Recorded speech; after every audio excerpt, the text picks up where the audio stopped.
왕에게 드리는 제의적인 행위였어요. 그래서 이방신을 섬기게 하고 그러면서 그 예루살렘 성전을 회방하기 시작하고 하나님을 모욕하기 시작하고 그리고 이스라엘 백성들을 핍박하기 시작했습니다. 그래서 이 모습들을 보면서 이 왕의 이름이 바로 안티오쿠스 4세인데요. 이 안티오쿠스 4세가 적그리스도의 모형이라고 신학자들은 말을 하고 있고 성경학자들은 말을 하고 있습니다. 이 안티오쿠스 4세가 철저하게 자기를 신격하면서 핍박하고 그리고 성전을 모욕한, 지금까지 성전을 모욕한 사람 최고로 악명 높은 사람이 바로 이 안티오쿠스 4세입니다. 이 안티오쿠스 4세의 특징은요, 자기를 아주 신격하는 사람이었습니다. 그래서 그 당시에 주화, 이렇게 돈에 자기의 얼굴의 형상을 찍어 넣고 있고요. 그리고 자기를 신격하면서 철저하게 하나님을 모욕하고 그리고 성전을 파괴했던 사람이었습니다. 이 적그리스도는 그냥 하나님만 이렇게 모욕하고 그리고 자기를 신격하는 것이 아니라 이 적그리스도가 가지고 있는 놀라운 능력이 있는 것입니다. 악한 사단은 그냥 하나님만 모욕하고 성도를 핍박할 뿐 아니라 성도를 핍박하고 성도를 현혹하고 유혹할 수 있는 자기의 힘이 있어요. 그래서 이 안티오쿠스 4세 적그리스도 예표는요, 자기가 가지고 있는 형통한 능력이 있고요. 그리고 세력의 신이라고 합니다. 이 세력의 신은 전쟁의 신이고요, 힘과 권세를 상징합니다. 힘과 권세를 상징해서 자기가 신이고 그리고 자기는 하나님 없이 살아갈 수 있음을 당당히 선포하면서 계속해서 전쟁을 해가고요, 그리고 승리를 해갑니다. 마지막 때의 악한 사단, 우리가 호락호락하게 볼 것이 아니라 특히 적그리스도, 마지막 때에 오는 적그리스도는요, 예수님 앞에서도 재물을 주겠다고 하고요, 그리고 성도에게도 재물을 주면서 유혹하고 형통을 주면서 성도들을 유혹하고 넘어지게 합니다. 더 나아가서 그것이 안 되면은, 회유책이 안 되면은 능력으로 핍박하기 시작합니다. 그러면서 배도하게 하고요, 그러면서 하나님 없이 살아가게 만듭니다.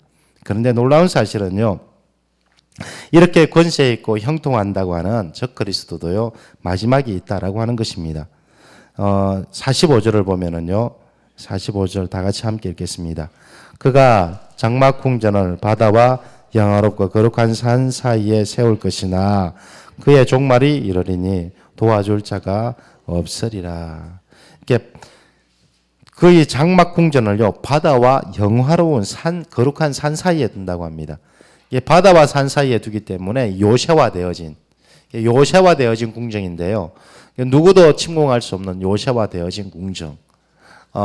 그래서 이 셀주쿠스 족속이라 그래가지고요, 지금의 시리아, 지금 이란, 이라크 그쪽 지방의 왕족인데요. 이 궁정은 지금 역사적으로 바라보면요, 이렇게 양쪽에는 강이 지나가고 있고요, 한쪽은 바다가 있고 그 가운데 섬처럼 이렇게 지어진 궁정. 그래서 그 당시에 어떤 아무리 좋은 군사력을 가지고 있고 아무리 힘이 세더라도 그 궁정은 점령하기 힘든, 정말 이렇게 천혜의 요새가 되어진 궁정.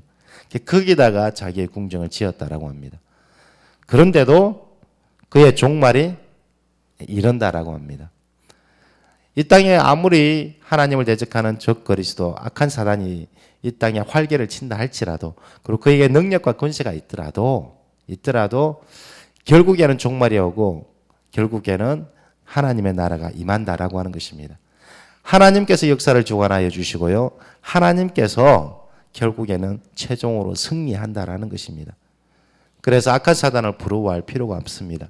그래서 마지막 때에 우리가 믿음을 지키고 결국에 승리하는 하나님, 예수 그리스도, 그분을 의지하고 살아가는 것, 그 인생이 바로 복되다라고 하는 것입니다. 그럼 우리가 철저하게 신앙을 지키고 오직 주님만을 섬기는 삶을 살아가기 위해서 우리는 어떻게 해야 되는가? 우리는 적그리스도의 형통한처럼 그렇게 살아가지 말고 하나님을 의지하고 살아가야 된다라고 하는 것입니다. 그럼 이 적그리스도, 그러니까 하나님을 대적하는 악한 사단의 삶의 유형이 어떻게 되냐면요. 첫째는요. 우리가 36절을 읽겠습니다. 시작. 그 왕은 자기 마음대로 행하며 스스로 높여 모든 신보다 크다 하며 비상한 말로 신들의 신을 대적하여 형통하기를 분노하심이 그칠 때까지 하리니 이는 그 작정된 일을 반드시 이룰 것임이라. 마지막 때에 정말 경계해야 될 우리의 삶의 태도는 무엇이냐면 바로 이 적 그리스도는 어떤 삶을 살아가냐면요. 하나님을 대적하고 하나님 없이 살아갈 수 있다라고 하는데 그의 종말이 이를 때까지 뭐하냐면 형통한 삶을 살아간다라고 합니다. 여기 보면 형통하기를 분노하심이 그칠 때까지 한다라고 해요. 마지막 때의 성도가 제일 경계해야 될 일이 무엇이냐면요. 하나님 없는 형통함이라는 것입니다. 하나님 없는 형통함을 성도는 제일 경계해야 돼요.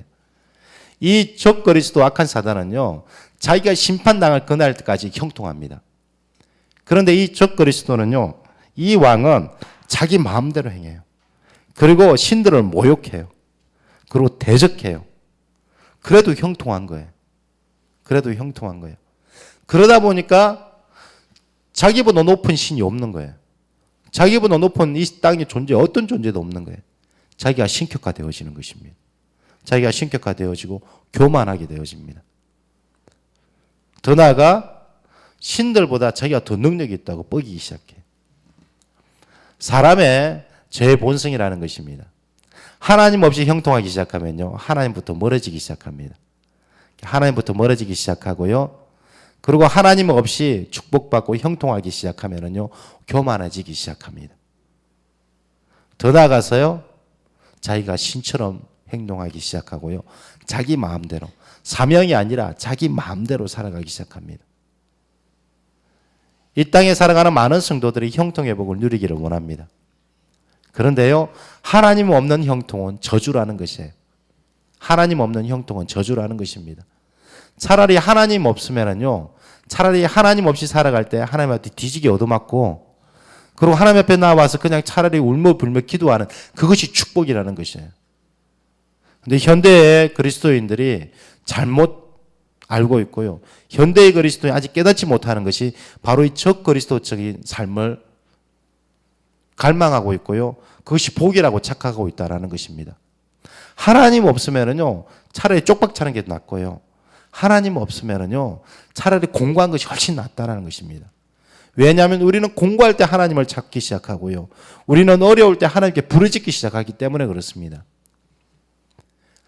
하나님이 주시는 축복, 하나님 주시는 형통함이 우리에게 가장 큰 축복이고요.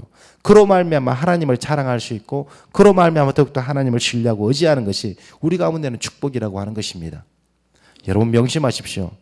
마지막 때의 악한 세대의 삶의 태도가 무엇이냐면 하나님 없이도 형통하다는 것이에요. 반면에 하나님의 백성은요. 하나님 없이 형통하면 저주라는 것입니다. 여러분 반드시 명심하십시오. 그래서 마지막 때의 성도가 가지고 있는 최고의 축복은 하나님이 함께 하시는 것입니다. 하나님이 함께 하시는 것입니다. 하나님이 함께 하기 위해서 날마다 하나님께 가까이 나아가야 되는 것입니다. 두 번째는요. 악한 사단이 가지고 있는 능력은 무엇이냐면 세력의 신을 가지고 있습니다. 세력의 신을 가지고 있기에 자기가 있는 모든 사람들을 쳐부수고 전쟁에서 승리합니다. 세력의 신이라고 하는 것은 무엇이냐면 전쟁의 신이고요. 권세와 능력을 상징합니다. 마지막 때는 권세와 능력으로 다른 사람과 싸우기 시작하고요. 다른 사람 위에 군림하는 것. 군림하는 것이 바로 마지막 때 악한 사단이 가지고 있는 적 그리스도가 가지고 있는 삶의 유행이라고 하는 것입니다. 성도들은요. 마지막 때에 이 세상의 권세가 아니라 하늘의 권세를 가져야 되는 것입니다. 할렐루야. 예수님께서는 주님의 제자이면 낮아지라고 합니다. 섬기라고 하는 것입니다. 하나님의 나라의 삶의 태도는 무엇이냐면 종의 태도입니다. 싸우는 게 아니고요. 섬기는 삶입니다. 예수님께서는 하늘의 권세를 가지고 있고 많은 하나님의 능력을 가지고 있었음에도 불구하고 그는 마지막의 태도가 어떤 태도였냐면 자기의 생명을 십자가에 내어주는 종의 태도였습니다.